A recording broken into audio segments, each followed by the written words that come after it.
Bismillahirrahmanirrahim. Assalamualaikum warahmatullahi wabarakatuh. Waalaikumsalam. Alhamdulillah nahmaduhu wa nasta'inuhu wa nastaghfiruhu wa natubu ilayh. Wa na'udzu billahi min shururi anfusina wa min sayyiati a'malina. Man yahdihillahu fala mudilla lahu wa man yudlil fala hadiya lahu. أشهد أن لا إله إلا الله وحده لا شريك له وأشهد أن محمدا عبده ورسوله وصفيه وخليله صلى الله عليه وسلم وعلى آله وصحبه ومن سار على نهجه إلى يوم الدين أما بعد.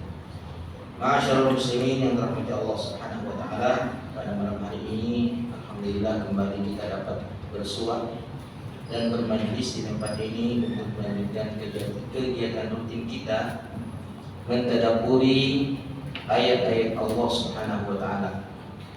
Kita mentadabburinya untuk kita ambil pelajaran-pelajaran penting yang akan menjadi tuntunan dalam kehidupan kita menuju pada keselamatan dan kebahagiaan yang kita harapkan bersama. Ayat yang akan kita tadabburi pada malam hari ini, ma'asyiral muslimin, adalah firman Allah Subhanahu wa taala yang terdapat dalam surah Al-Anfal ayat yang ke-33.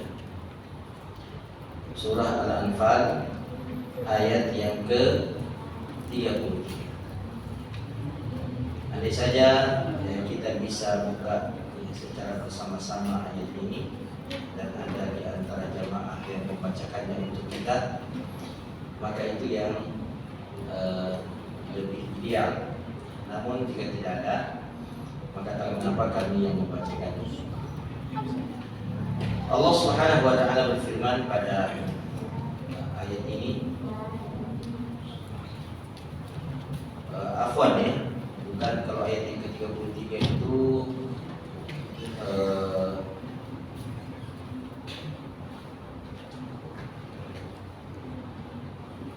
wa ma kana Allahu yu'adzibahum wa anta fihim, ya.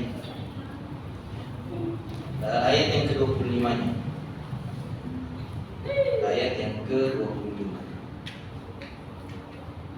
Allah Subhanahu wa taala berfirman, A'udzubillahi minasyaitonir rajim. Wattaqu fitnatan la tusibanna alladziina zalamu minkum khassah wa'lamu annallaha syadidul 'iqab. Wattaqu, dan peliharalah diri kalian dan takutlah kalian fitnatan, dari suatu fitnah, dari suatu bencana, dari suatu malapetaka, la tusibanna alladzina zalamu minkum khassah, yang tidak hanya menimpa orang-orang zalim, para pelaku maksiat, para pendosa di antara kalian saja. Jadi bencana tersebut, malapetaka tersebut tidak hanya menimpa dan mencederai orang-orang zalim di suatu negeri, tetapi dampak dari bencana itu pun akan diderita oleh orang-orang saleh di negeri tersebut, oleh orang-orang baik di negeri tersebut. Maka meskipun seseorang itu memiliki tingkat kesalehan dan kebaikan, dia juga harus mencemaskan dirinya dari malapetaka dan bencana yang dimaksudkan dalam ayat ini. Wattaqu fitnatan la tusibanna alladzina zalamu minkum khassah wa'lamu annallaha syadidul 'iqab. Dan ketahuilah bahwasanya Allah Subhanahu wa taala itu sangat amat keras siksaannya. Jika Allah Subhanahu wa taala telah menetapkan telah menentukan kehancuran suatu negeri, maka tidak ada yang dapat menolak kehancuran tersebut. Tidak ada yang bisa menahan kehancuran tersebut. Dan sebelum Allah menghancurkan suatu negeri dengan malapetaka, Allah Subhanahu wa ta'ala akan memberikan tanda-tanda, memberikan alamat. Tanda-tanda dan alamat yang disebutkan pada ayat yang nanti akan kita baca di dalam surat Al-Isra ayat 16 adalah tanda-tanda dan gejala-gejala sosial yang terlihat secara umum pada suatu masyarakat atau pada suatu kaum yang Allah akan hancurkan nanti. Apa tanda-tanda dan gejala sosial tersebut? Yang kita bisa lihat dalam surah Al-Isra ayat berapa tadi? 16. Ayat 16. Nah, kalau sudah gejala sosial itu nampak, maka setiap kita mesti cemas, setiap kita mesti khawatir. Meskipun kita rajin sholat berjamaah di masjid 5 kali sehari semalam, tidak ada alasan untuk tidak cemas dengan gejala sosial yang sangat berbahaya, yang bisa menjadi pertanda dan alamat dekatnya kehancuran bagi negeri tersebut. Apa gejala sosialnya? Allah Subhanahu wa ta'ala berfirman, a'udzubillahi minasyaitonir rajim.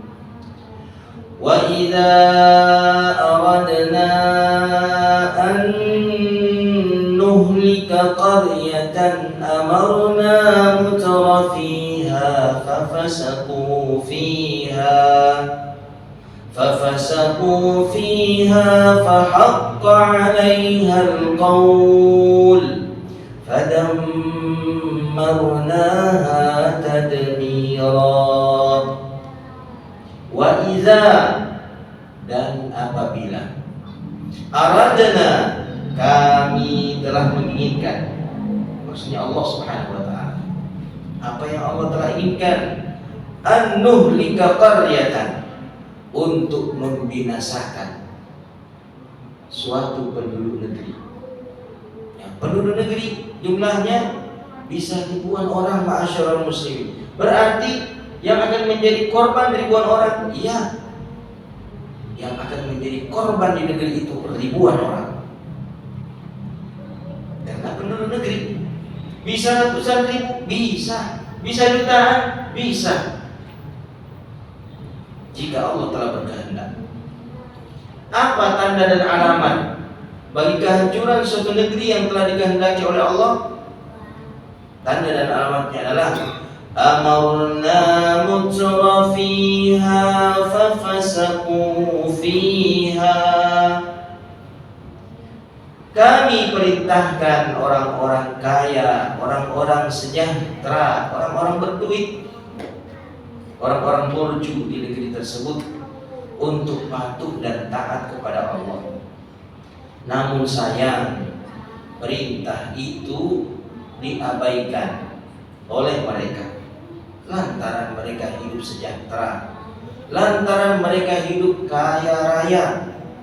Keinginan mereka hanya bersenang-senang, sementara ketaatan kepada Allah mereka anggap sebagai belenggu yang dapat menghalangi mereka bersenang-senang dengan hartanya. Maka mereka menolak perintah taat kepada Allah. Lalu apa yang terjadi? Fafasaqu fiha, mereka pun berbuat kefasikan, berbuat dosa, berbuat maksiat di negeri tersebut. Inilah gejala sosial yang sangat berbahaya, ma'asyiral muslimin. Jika kita dapati di suatu negeri orang-orang kaya rame-rame berbuat dosa dengan kekayaannya. Yang punya mobil mengkilap-kilap itu nggak mau lagi ke masjid dengan mobilnya. Yang menghuni masjid siapa? Nah, itu yang ojol-ojol, itu pun kalau ada. Nah, yang dengan motor bututnya datang ke masjid. Ya. Kalau berdoa panjang sekali doanya. orang-orang yang jalan kaki datang ke masjid. Adapun yang kaya-kaya itu, mereka hanya sibuk dengan menikmati kekayaannya, keliling-keliling dengan mobil jeepnya, dengan mobil Mercedesnya, dengan sebutlah mobil-mobil mewah mereka tersebut. Bersenang-senang dengan kefasikan. Apa yang Allah katakan? Fahaqqa 'alaihal qaul, maka berhaklah, maka pantaslah, maka layaklah atas mereka itu ketetapan Allah. Apa ketetapan Allah? Kehancuran. Dan Allah mengatakan fadammarnaha tadbira, maka kami pun menghancurkan negeri itu sehancur-hancurnya. Ini ancaman Allah Subhanahu wa taala. Seandainya ancaman manusia, ya kita bisa anggap remeh aja. Tapi ini ancaman Allah, nggak bisa kita anggap remeh, nggak bisa kita pandang enteng, karena kita telah menyaksikan bukti-bukti nyata kehancuran beberapa negeri lantaran orang-orang kaya di negeri itu telah ramai-ramai bermaksiat kepada Allah Subhanahu wa taala, telah ramai-ramai menolak ketaatan kepada Allah. Maka ma'asyiral muslimin, jika kita melihat gejala sosial seperti ini di masyarakat kita, orang-orang kaya tidak mau lagi taat dan patuh kepada Allah, menolak ketaatan kepada Allah, maka kita mesti cemas dan khawatir. Jangan lagi merasa aman di negeri tersebut. Nah, nanti kita buka surah An-Nahl ayat 45. Surah apa tadi? Kita dari surah Al-Isra ayat 16. Kita nyebrang dulu ke surah An-Nahl ayat 45, kemudian 46, kemudian 47, 3 ayat ini kita baca, kita renungkan. Layakkah bagi orang-orang yang telah melihat gejala sosial yang buruk seperti itu, di mana orang-orang kaya sudah ramai-ramai bermaksiat kepada Allah, ngumpulnya di tempat-tempat maksiat. Orang kaya sudah tidak mau kumpul di masjid, orang kaya sudah tidak mau kumpul di tempat pengajian, tapi kumpulnya di tempat-tempat maksiat. Maka kita sebenarnya tidak boleh merasa aman. Bacalah surah An-Nahl ayat 45, atau bacalah surah Al-A'raf ayat 97, 98, 99, atau baca surah Al-Mulk ayat 16 dan 17 yang mengancam orang-orang yang masih merasa aman dengan kondisi itu. Kita ke surah An-Nahl dulu lah, ayat 45, 46, 47. Ada yang bisa bacakan? Ada? Kalau tidak ada, ya tidak mengapa, kami lagi yang baca. Allah Subhanahu wa taala berfirman, a'udzubillahi minasyaitonir rajim. Afa aminal ladzina makarus sayyiati an yakhsifallahu bihimul ardh aw ya'tiyahumul 'adzabu min haitsu la yash'urun. Afa amina, apakah merasa aman? Alladzina makarus sayyi'at, orang-orang yang senantiasa merencanakan rencana-rencana dan makar-makar buruk dan jahat. Yang dia rencanakan hanyalah rencana-rencana buruk dan kejahatan. Apa rencananya? Berzina. Apa rencananya? Selingkuh. Apa rencananya? Korupsi. Apa rencananya? Nipu. Subhanallah. Apalagi rencananya? Buat tempat prostitusi secara resmi. Itu yang dia mau resmikan, tempat prostitusi. Adapun membangun masjid, membangun pesantren, tidak ada rencana-rencana seperti itu dalam benaknya. Tidak ada rencana-rencana seperti yang dianggarkan dengan dananya, dengan kekayaannya. Orang-orang kaya sibuk menginvestasikan hartanya yang banyak itu di hotel-hotel berbintang 5 di mana di situ pusat maksiat, atau tempat-tempat wisata di sana di situ, di mana di situ orang berkumpul untuk bermaksiat, di situ dia investasikan hartanya. Tapi investasi di pesantren untuk akhiratnya tidak dia pikirkan dan dia tidak rencanakan. Apakah orang-orang yang berencana seperti ini merasa aman? Dari apa? An yakhsifallahu bihimul ardh, bahwa Allah tenggelamkan mereka ke perut bumi. Subhanallah. Kampung yang ditenggelamkan, bangunan yang ditenggelamkan ke dalam perut bumi itu namanya apa? Istilahnya apa kalau kita? Lefaksi. Ya, lefaksi kan? Ya. Sudah pernah kita saksikan bagaimana rumah-rumah, kampung-kampung ditenggelamkan ke dalam perut bumi. Subhanallah, tanah tempat membangun rumah itu, perumahan itu menjadi lentur, menjadi lembut seperti bubur, tenggelam semuanya. Sama dengan orang-orangnya. Kita lihat bangunan-bangunan tinggi yang puluhan tingkat tidak rubuh ma'asyarul muslimin, tapi seperti masuk ke dalam tanah. Bersama dengan penghuni-penghuninya yang jumlahnya sangat amat banyak.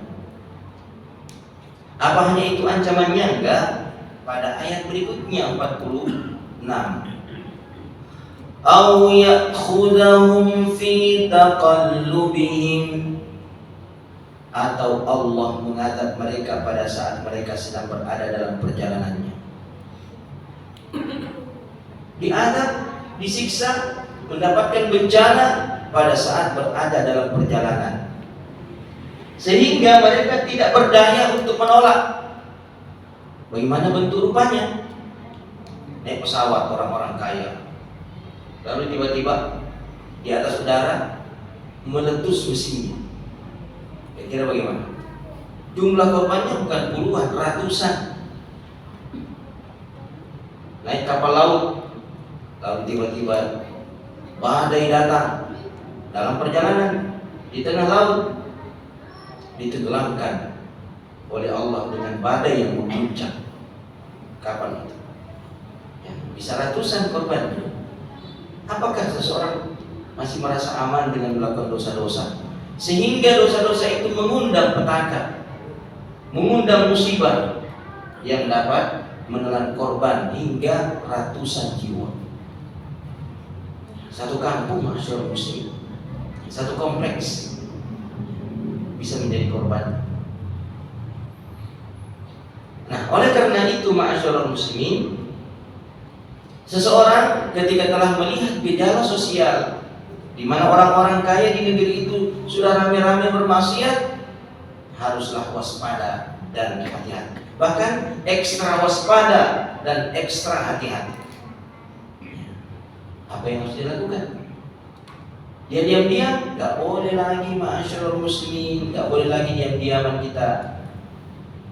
Kita harus bersuara, menegur para pelaku maksiat itu, meskipun dia orang kaya. Kita tegur, mas, memang itu mobil ente beli ratusan juta, tapi kalau ente lagi gunakan mobil itu bermaksiat siang dan malam, kalau datang bencana bukan ente saja yang kena, kami juga bisa kena.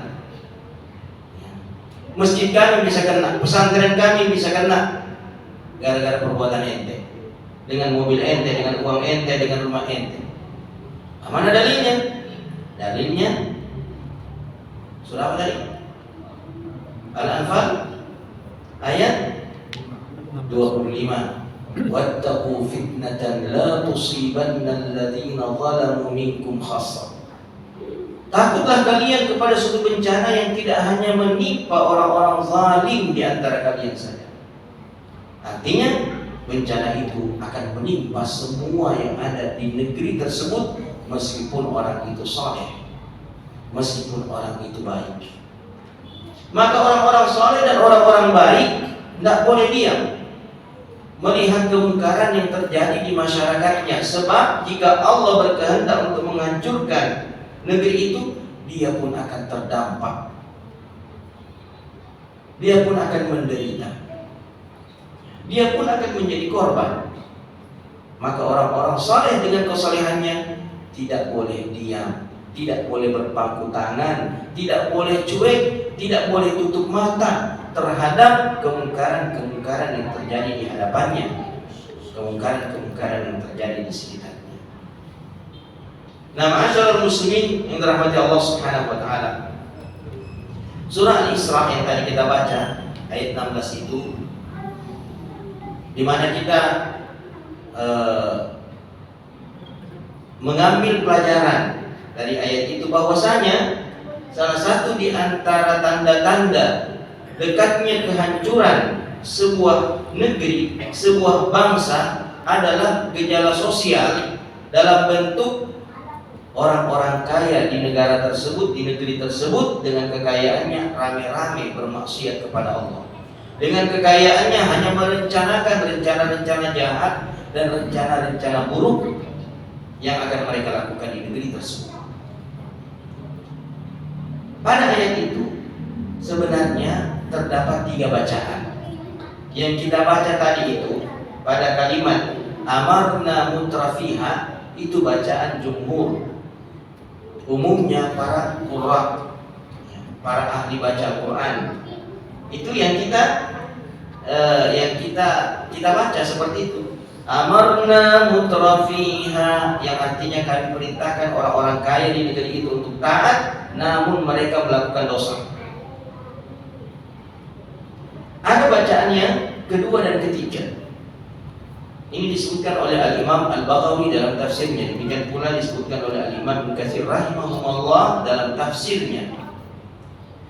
Qiraah yang kedua diriwayatkan dari Imam Mujahid rahimahullah dengan mentasydid mim, sehingga bacaannya amarna mutrafiha fafasaqu fiha. Apa artinya ketika mim pada amarna ditasydidkan?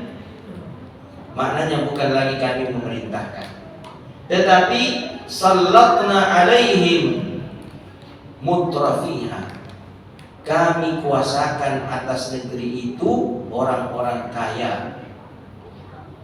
Jadi di negeri itu ukuran barometer untuk dipilih menjadi pejabat pemerintah adalah kekayaan. Sesanggup apa Anda membayar, sebanyak apa uang Anda siapkan untuk menduduki jabatan tertentu, posisi tertentu,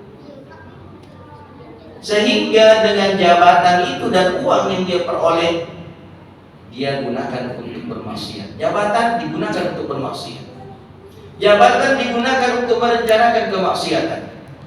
Ini gejala sosial yang sangat berbahaya.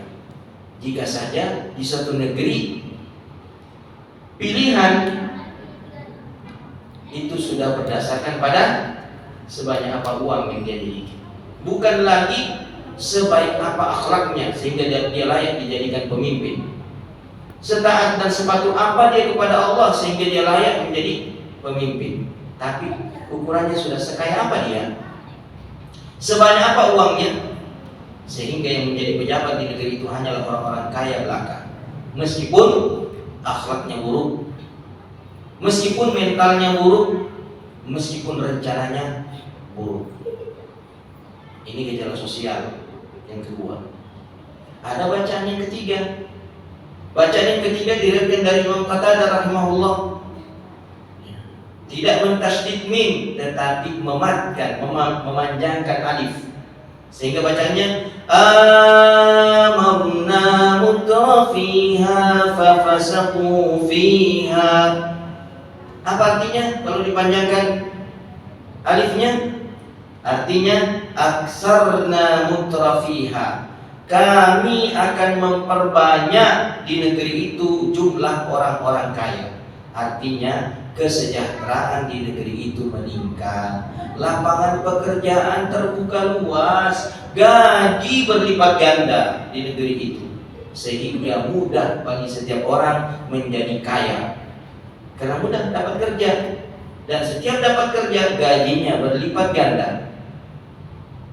Mudah orang menjadi kaya, dan banyak tiba-tiba orang menjadi kaya di negeri itu. Namun sayang kekayaan itu tidak berbarengan dengan peningkatan iman dan ketaatan. Umumnya begitu ma'asyiral muslimin. Umumnya begitu ya. Orang itu makin kaya bukan makin taat. Orang itu makin kaya bukan makin khusyuk salatnya, bukan makin panjang doanya. Makin kaya makin pendek salatnya, makin pendek zikir dan doanya. Dan boleh jadi makin kaya hilang salatnya.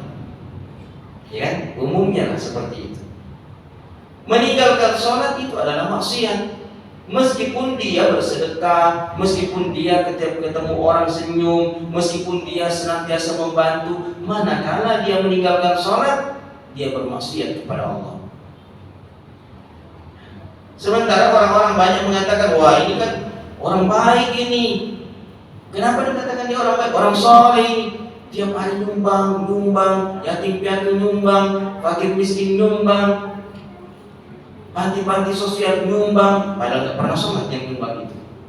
Dianggap soleh dan tidak bermaksiat. Siapa bilang? Meninggalkan sholat itu adalah kemaksiatan yang sangat amat besar. Meskipun seseorang itu dengan hartanya dia terus menyumbang. Fisabilillah. Maka ma'asyiral muslimin yang dirahmati Allah Subhanahu wa taala, ketika kesejahteraan di suatu negeri itu meningkat, jangan buru-buru bahagia, jangan buru-buru bangga, jangan buru-buru bertepuk dada. Jangan, sebab boleh jadi peningkatan kesejahteraan di suatu negeri menjadi gejala sosial yang negatif yang bisa mengundang cepat datangnya murka Allah. Manakala kesejahteraan itu, peningkatan kesejahteraan itu tidak berbarengan dengan peningkatan ketaatan bagi orang-orang yang sudah disejahterakan oleh Allah. Idealnya ma'asyiral muslimin, sepantasnya dan ini yang wajibnya nih, bahwa semua fasilitas yang Allah Subhanahu wa taala berikan kepada kita di dunia ini meningkatkan kesyukuran kita kepadanya. Semakin banyak nikmat Allah berikan kepada kita, maka kita semakin bersyukur kepadanya. Wujud kesyukuran itu adalah dengan semakin mematuhi Allah. Kalau kita buat contohnya dalam kehidupan sosial kita antara sesama manusia, kalau begini, ada orang kaya, setiap ketemu dengan kita, mau ketemunya di kompleks perumahan dia kah, di jalanan, di pasar, di mana aja, setiap kita ketemu dengan dia kasih uang, enggak sedikit yang dia kasih, kadang 500.000, kadang 1 juta, setiap ketemu. Dan kadang setiap pekannya sampai 5 kali ketemuan, 5 kali setiap pekan ketemuan, 500.000, kadang 1 juta. Tidak hanya itu saja, dia pakai traktir lagi, dia pakai kunjungi ke rumah, dia bawa buah-buahan, dia bawa makanan-makanan. Setiap waktu begitu dengan kita. Kita anggap apa orang itu kira-kira? Kalau ada orang sebaik itu dengan kita, selalu memberi, kita anggap apa orang itu? Kita anggap apa? Hah? Oh, orang paling baik. Menurut kita, itulah orang yang paling baik. Kalah itu semua keluarga dan kerabat dekat kita. Kalah itu semua kerabat, saudara-saudara kita. Itulah yang selalu kita jempol, itulah yang selalu kita puji, itulah yang selalu kita sanjung. Orang baik itu yang tiap ketemu kasih 500.000, 1 juta, dan seterusnya. Ya. Lalu ketika orang itu memerintahkan suatu perintah kepada kita, tolong jemput ya. Saya baru tiba di Makassar nih, di bandara, tolong jemput ya. Kira-kira kita jemput atau kita tunda penjemputannya? Buru-buru kita jemput dia. Kita tunda semua aktivitas kita, ma'asyiral, kalau ada aktivitas kita di hari itu, kita tunda semuanya demi menjemput dia, orang yang paling dermawan sama kita. Padahal yang dia kasih cuma 500.000, 1 juta setiap kali jumpa. Allah itu kurang baik apa sama kita? Semua kebutuhan kita di dunia ini dari Allah Subhanahu wa taala. Apa yang bukan dari Allah Subhanahu wa taala? Lantas mengapa kita selalu menunda-nunda perintahnya? Kurang baik apa Allah sama kita? Kalau kita bisa memperlakukan, mengistimewakan seseorang yang kita anggap telah berbuat baik dan selalu memberi, kita bisa istimewakan dia. Lantas mengapa perintah Allah kita tidak bisa istimewakan? Padahal semua kebutuhan kita dijamin oleh Allah Subhanahu wa ta'ala. Itu logikanya, ma'asyiral muslimin. Tapi sayang, manusia kadang sangat bebal pikirannya, sangat keras hatinya, sehingga fasilitas-fasilitas yang Allah berikan kepadanya digunakan bermaksiat kepada Allah. Contohnya begini, ma'asyiral muslimin. Kita ini kepada anak kita barangkali kita sudah berbuat baik kepada dia, diberikan apa yang dia inginkan. Setiap uang jajan yang dia butuhkan berapapun kita kasih. Dia butuh 10.000, kasih 10.000. Besok 20.000, 20.000. Lusanya 50 dia minta 50.000 tanpa kita tanya-tanya. Orang tua paling baik dalam memberi dan memanjakan anak-anaknya. Minta diberikan sepeda listrik, tidak pakai tunggu lama datang sepeda listrik. Orang tua yang sangat amat baik. Tapi anak itu setiap diperintah sama ayahnya menolak. Setiap diperintah, ambilkan gelas, gak mau. Ambilkan piring, gak mau. Urut-urut, pijit-pijit, gak mau. Bukakan pintu, gak mau. Semuanya pakai gak mau. Bahkan ada perbuatan-perbuatan tertentu yang sangat dibenci oleh orang tuanya, dia lakukan di depannya, di depan orang tuanya. Kira-kira anak ini dia dijuluki apa kira-kira? Disifati apa ini anak ini? Dan layaknya ini diapain ini anak ini? Layaknya dia dijewer kan? Didatek, dipukul, dicambuk, dimana-mana. Ya begitulah hamba kepada Tuhannya. Allah sudah memberikan fasilitas, fasilitas itu dia pakai bermaksiat. Di hadapan Allah lagi dia pakai. Allah yang kasih mobil, Allah yang kasih fasilitas, kasih rumah, kasih baju, kasih semuanya. Lalu dengan semua fasilitas itu dia bermaksiat kepada Allah. Wajarlah kalau dia dijewer sama Allah. Tapi jewerannya pakai angin topan. Jewerannya pakai gempa bumi. Jewerannya pakai tsunami. Wajar, ma'asyiral muslimin. Maka Allah pun mengatakan fa haqqa 'alaihal qaul, maka wajar, maka pantaslah mereka mendapatkan ketetapan Allah. Fadammarna tadmira, maka kami pun menghancurkan negeri itu sehancur-hancurnya. Itu sudah wajar. Maka penduduk negeri itu tidak boleh protes, kenapa kami diperlakukan seperti ini? Ya iya, salah ente. Bertahun-tahun lamanya Anda diberikan peluang dan kesempatan untuk bertaubat, tapi Anda cuekin kesempatan itu. Anda buang kesempatan itu, dilewati begitu saja. Hingga pada akhirnya ketetapan Allah mesti berlaku. Nah, ma'asyiral muslimin, dalam surah Yunus ayat 98, coba dibantu dulu ya. Saya khawatir kalau keliru penyebutan nomornya. Cari dulu di 98, benar ya. Ayat surah Yunus ayat 98. Ini contoh, ma'asyiral muslimin, suatu penduduk negeri yang sebenarnya sudah mau dihancurkan oleh Allah pada saat itu. Tapi mereka itu bertobat semuanya tanpa kecuali. Yang kaya, yang miskin, yang pejabat, yang rakyat jelata, yang lelaki, yang wanita, yang dewasa, yang anak-anak, semuanya bertobat. Gak ada yang tidak bertobat di negeri itu. Maka Allah angkat peristiwa ini karena Allah selamatkan mereka. Adab yang semestinya menghinakan dan menggulung, membinasakan, menghancurkan mereka dengan negeri mereka itu ditunda oleh Allah. Hanya karena taubat mereka yang serempak. Unik cara taubatnya, ma'asyiral muslimin. Nanti kita baca tafsirnya. Allah Subhanahu wa taala hingga mengabadikan hal itu di dalam Al-Qur'an surah Yunus ayat 98. فَلَوْلَا كَانَتْ قَرْيَةٌ آمَنَتْ فَنَفَعَهَا إِيمَانُهَا إِلَّا قَوْمَ يُونُسَ lamma amanu kashafna anhumul adzabal khizyi fil hayatid dunya wa matta'nahum ila hin. Apa artinya? Ada artinya? Kita minta dibacakan artinya. Mereka tidak ada penduduk suatu kota yang beriman, lalu imannya itu bermanfaat kepadanya selain kaum Yunus.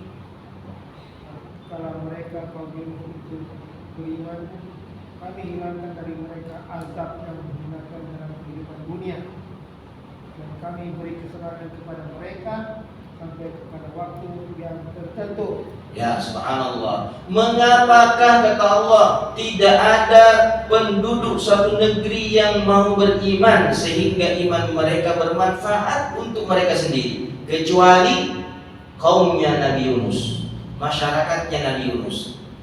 Bermanfaat iman mereka.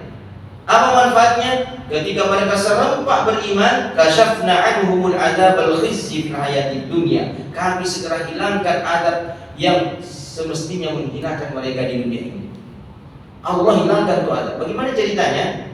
Ceritanya begini, masyaallah. Kalau kita baca kitab tafsir Al-Imam Al-Baghawi atau Al-Imam Ibnu Katsir, diceritakan bahwa Nabi Yunus bin Matta alaihi salam diutus oleh Allah ke negeri yang bernama Nainawa di Mosul, Irak.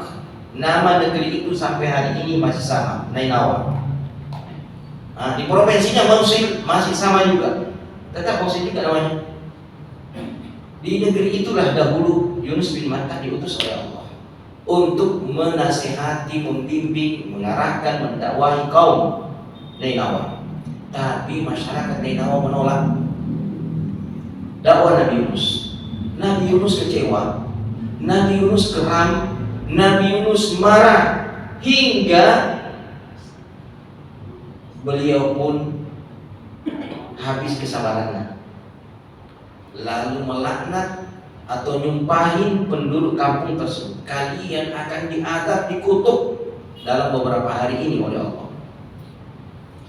Penduduk Nainawa, tokoh-tokoh masyarakatnya mengatakan aman, kalau dia masih tinggal sama kita aman, ya.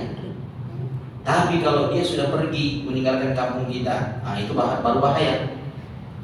Maka tinggal kamu lihat aja, kalau dia masih sama kita, kita masih aman, meskipun dia sumpah-sumpahin kita.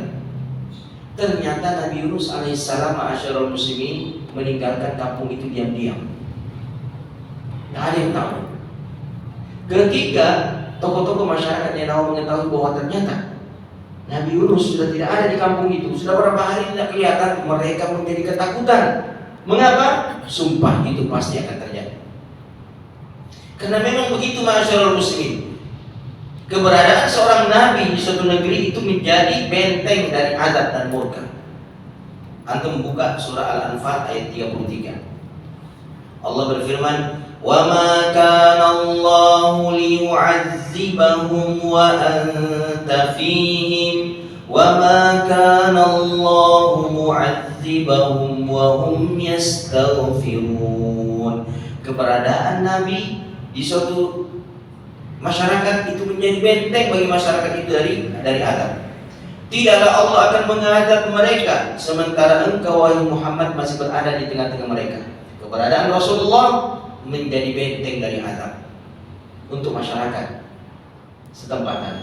Dan yang kedua, Allah tidak akan mengadab mereka sepanjang mereka senantiasa beristighfar.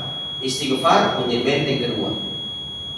Nah, masyarakat Nainawa ini apa yang dilakukan ketika Nabi Yunus sudah pergi? Mereka mengatakan kita harus keluar meninggalkan kampung kita, tidak boleh bawa barang apapun meskipun itu jarum. Yang boleh dibawa cuma ternak. Maka mereka semua ma'asyarul muslimin keluar meninggalkan kampung, kosong itu semua rumah, nggak ada yang dibawa. Yang dibawa cuma pakaian melekat untuk membuktikan kejujuran taubat mereka dan keimanan mereka untuk mengikuti Nabi Yunus. Entah kemana Nabi Yunus. Yang jelas mereka mau tinggalkan juga kampungnya. Mereka membawa ternak. Ternyata bersama dengan kepergian mereka, itu gulungan-gulungan awan hitam yang demikian pekat sudah datang mendekati kampung mereka. Di dalam sebuah riwayat dikatakan, saking hitamnya itu awan ma'asyarul muslimin dan dekatnya ke tanah, sampai ketika melintasi pucuk-pucuk pohon, warna hitam awan itu melekat di dedaunan dan batang-batang pohon. Saking hitamnya, mengerikan masyarakat muslim. Tapi penduduk Ninawa sudah pada keluar semuanya, pergi ke lapangan yang luas padang pasir. Lalu di padang pasir itu, tokoh-tokoh masyarakat mengatakan, para wanita dipisah dengan suaminya, dipisah dengan lelaki. Jadi kelompok wanita di sana, kelompok lelaki di sana, dijauhkan. Lalu wanita-wanita yang menggendong bayi dan anak-anak kecil itu dipisah lagi. Bayi-bayi ditaruh di tempat yang lain, anak-anak ditaruh di tempat yang lain. Demikian pula hewan-hewan yang mereka bawa dipisah antara induk dan anak-anaknya. Apa yang terjadi? Bayi-bayi menangis menjerit. Karena bayi-bayi menangis menjerit, ibu-ibu tak tahan, mereka juga pada akhirnya menangis dan menjerit. Dan lelaki pun menangis menjerit bertaubat kepada Allah. Bercampur tangisan bayi, tangisan ibu-ibu, tangisan para lelaki yang bertaubat kepada Allah. Dan ternyata hewan-hewan juga melenguh karena terpisah dengan induknya. Bercampur semuanya itu, maka Allah pun menerima taubat mereka.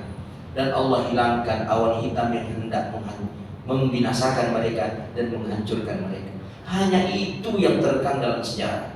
Lantas kenapa tidak ada penduduk negeri yang lain yang sudah dihantam banjir berkali-kali, hantam gempa berkali-kali? Mengapa mereka tidak bertobat semuanya dan beriman semuanya sehingga keimanan itu bermanfaat untuk mereka? Mengapa cuma kaumnya Nabi Yunus saja? Nah, ma'asyiral muslimin yang dirahmati Allah Subhanahu wa taala, oleh karena itu, jika kita telah melihat gejala sosial yang buruk di tengah-tengah kita, banyak orang-orang kaya bermaksiat, maka semua tidak boleh lagi merasa aman dari datangnya azab yang datang secara tiba-tiba. Demikian tadabbur ayat kita, ma'asyiral muslimin, semoga bermanfaat. Kita tutup dengan doa kafaratul majlis karena waktu isya telah masuk. Subhanakallahumma bihamdik, asyhadu an la ilaha illa anta, astaghfiruka wa atubu ilaik. Wassalamualaikum warahmatullahi wabarakatuh.